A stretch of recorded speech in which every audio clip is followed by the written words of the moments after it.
Argentina comenzó una nueva era, despojada de 2 décadas de peronismo, tocado en kirchnerismo, es decir, una versión supuestamente izquierdista de un movimiento de 78 años que supo abrevar sin pudor en ambas veredas ideológicas.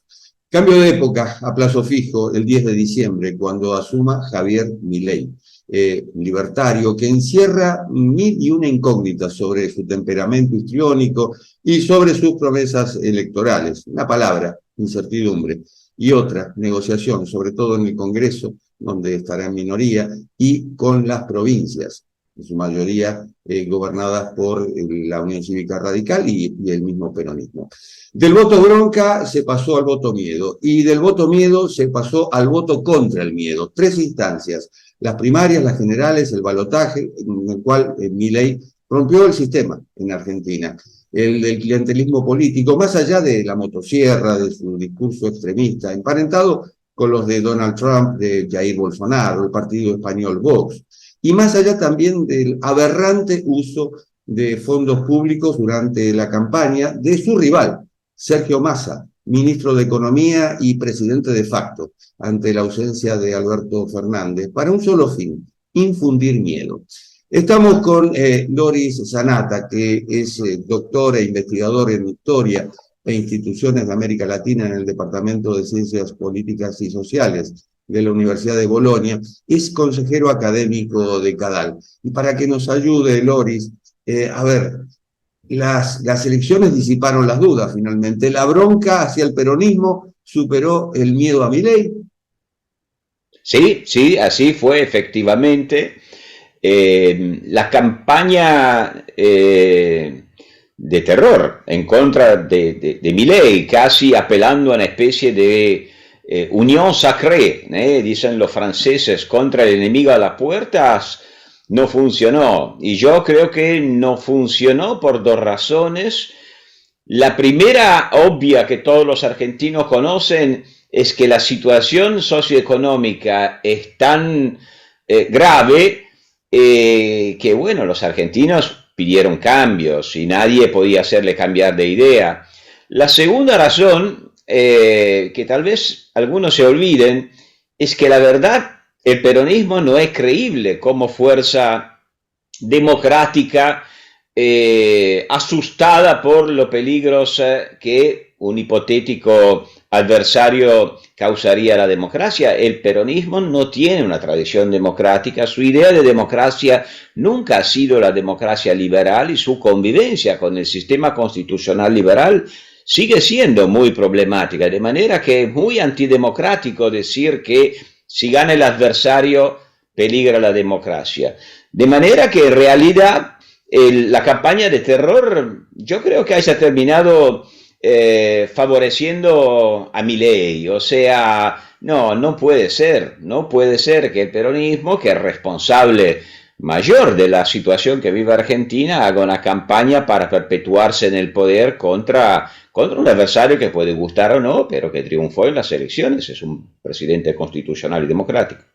El peronismo es un movimiento que se resiste a ser partido, y cada vez que ha sido oposición ha sido más destructivo que conciliador. ¿Cree que puede seguir siendo así?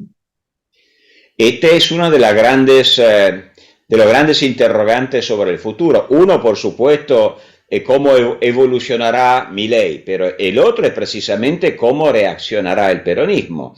El peronismo, precisamente porque nunca se amoldó a la democracia de tipo liberal, siempre siguió considerándose como un movimiento diferente, por lo tanto, de los otros partidos, como si fuera la encarnación de la identidad del pueblo y de la cultura de la nación, o sea, una especie de identificación identitaria que deslegitimaba desde el principio todo otro gobierno. Y de hecho, todos los gobiernos no peronistas tuvieron que enfrentarse con un intento por parte del peronismo de ejercer una especie de veto. Ahora, ¿qué podemos imaginar?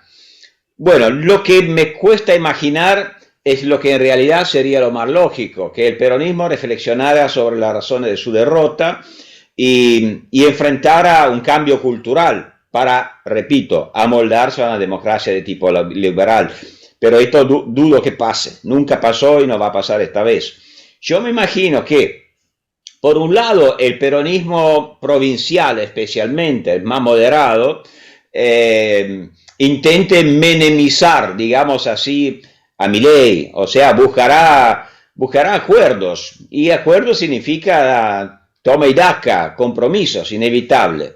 En cambio, no tengo la menor duda que el kirchnerismo, el peronismo maduro, militante, ideologizado, intentará movilizar la plaza, y no dudo que podría en algunos casos también, lo vimos ya durante el gobierno Macri, utilizar la violencia, o sea, minorías que en nombre de una hipotética superioridad moral intentan darle vuelta al resultado de las elecciones democráticas.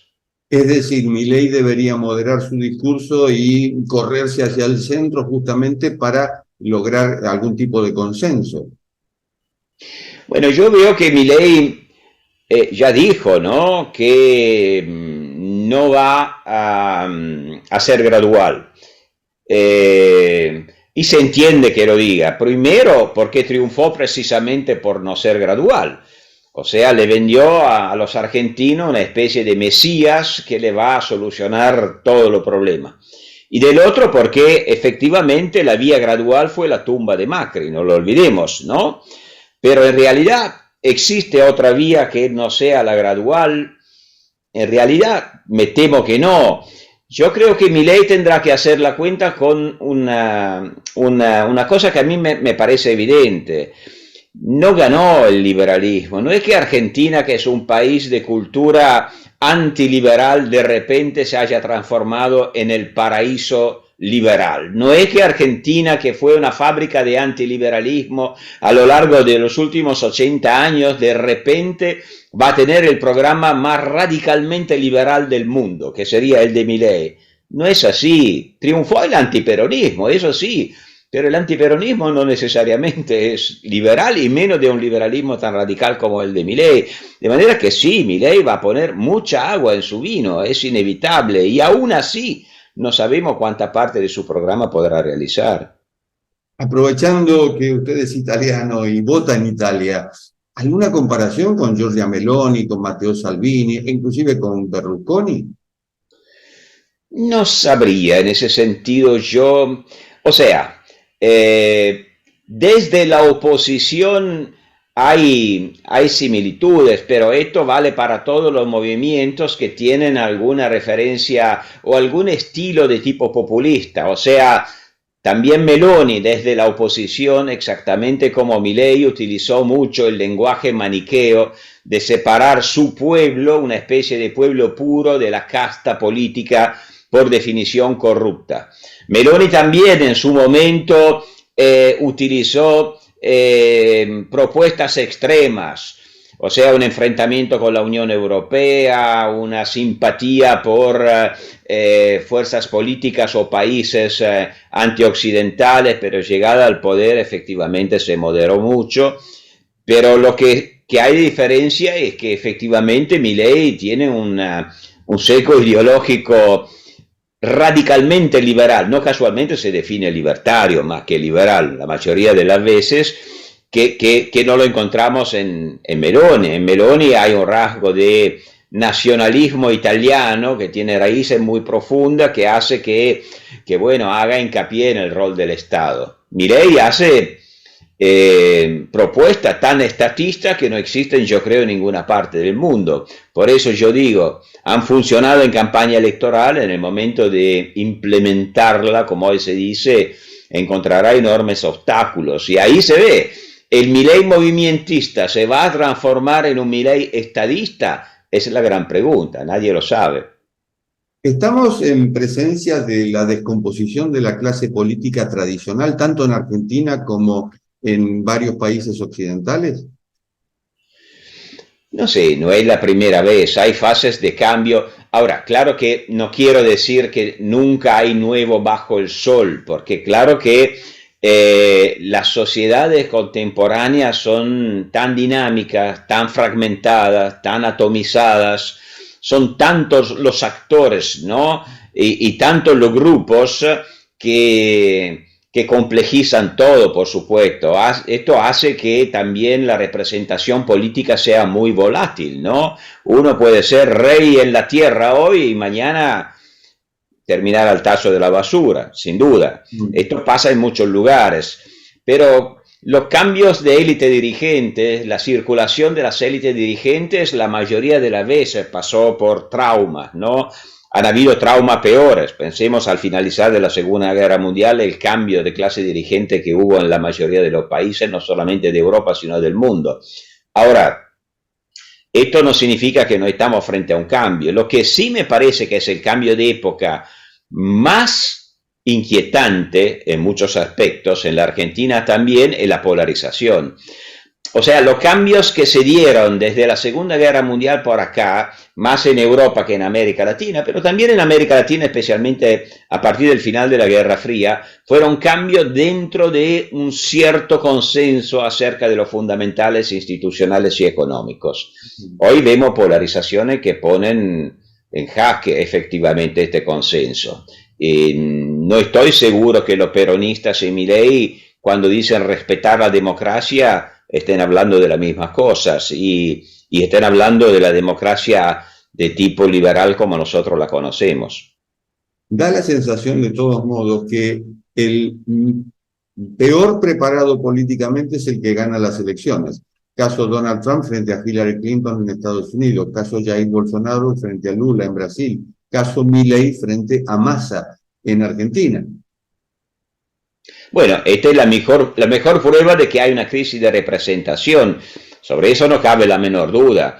O sea, el hecho de que muchos electores en muchos países, hasta de sólida o solidísima tradición democrática como Estados Unidos, apuesten a un salto al vacío casi, o a líderes, ¿no?, que son sistemáticamente antisistema. Bueno, esto dice de la dificultad de nuestras instituciones de representar los cambios sociales.